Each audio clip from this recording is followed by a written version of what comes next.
Hey guys, so I'm going to be doing a quick review and a long discussion on the book Sarah J Maas's Throne of Glass. So if you want to stick around for the long discussion, I'm going to be going into all my favorite parts, my theories, just a discussion and fangirling on all of this.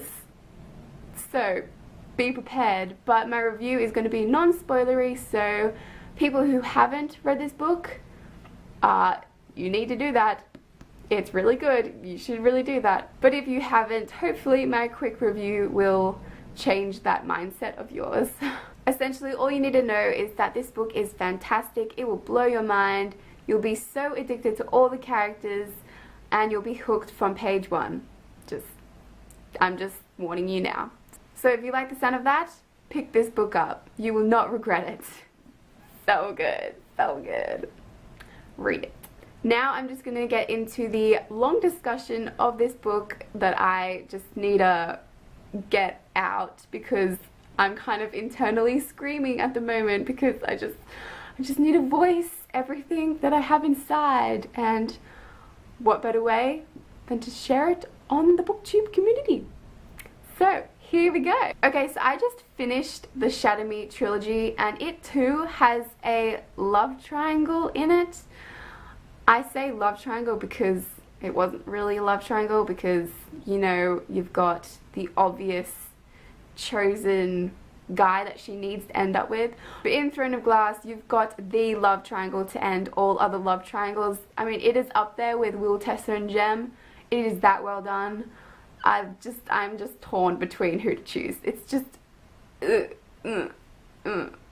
But if I'm being honest, I'm kind of voting for Cole, and yes, I know that it's not pronounced that, it's pronounced Kale, but I don't want to associate the Captain of the Guard with a leaf that I whiz up in my blender.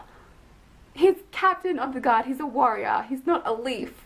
Like, I'd rather associate him with something that fuels a fire, like he's the essential foundation for something to really ignite. Like he could be one of the core things that start a rebellion or whatever. Like he could be the fuel for Celaena's really determination to start a rebellion.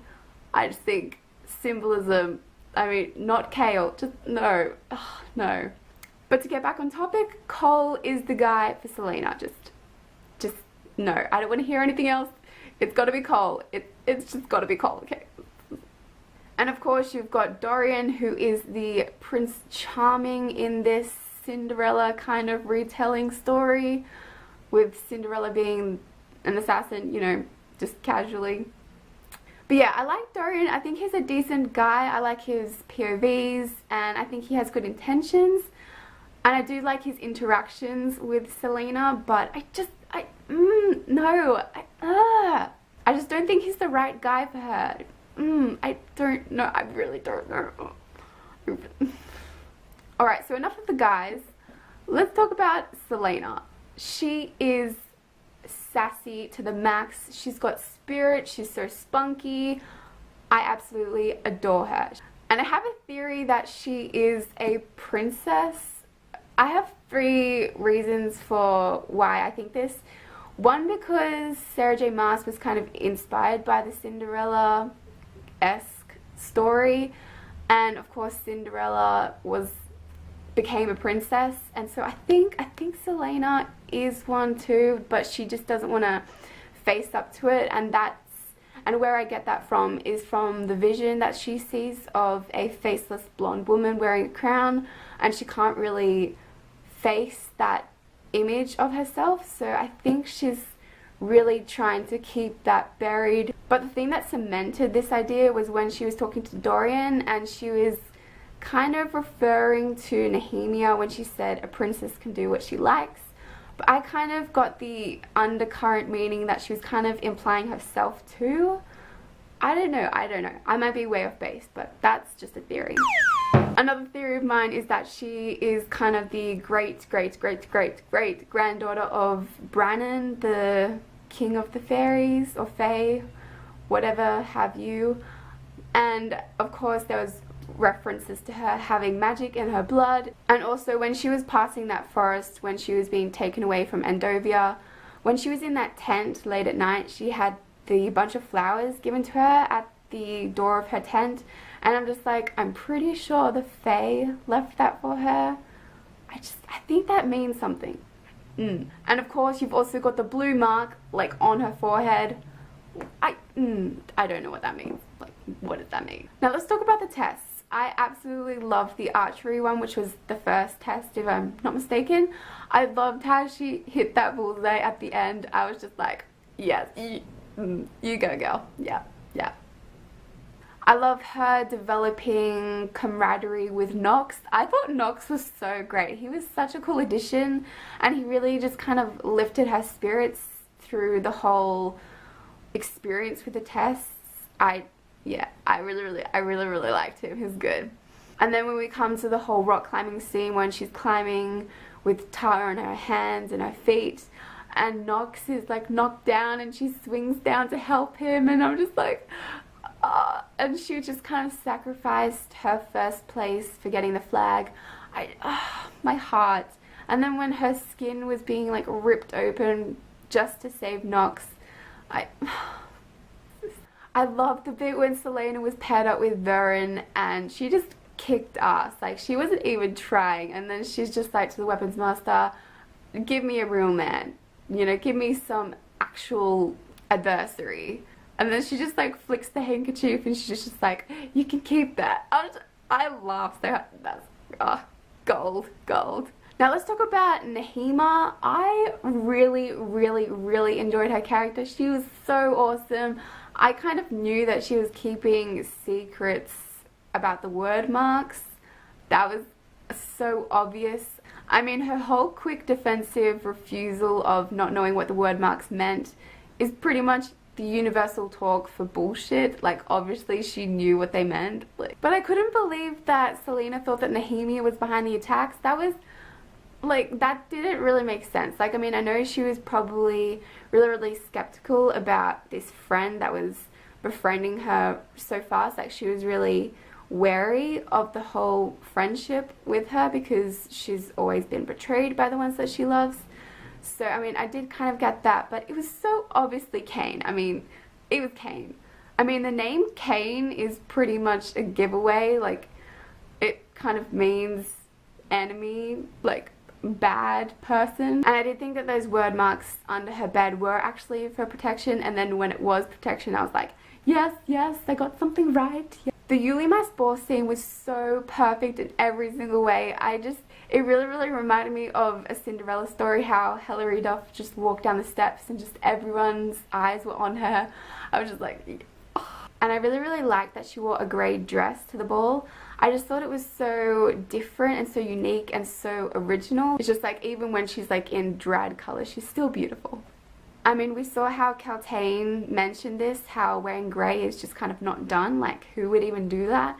And I just liked how different it was. I thought that was really cool.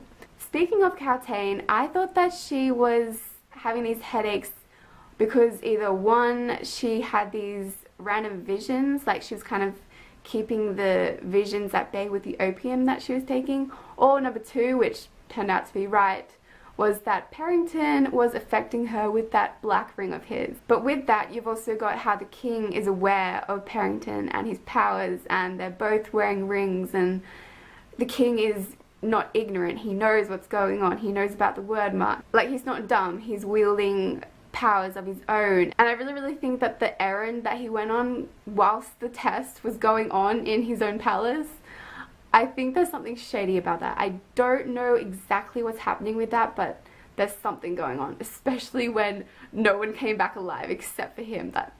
That's a little bit odd. The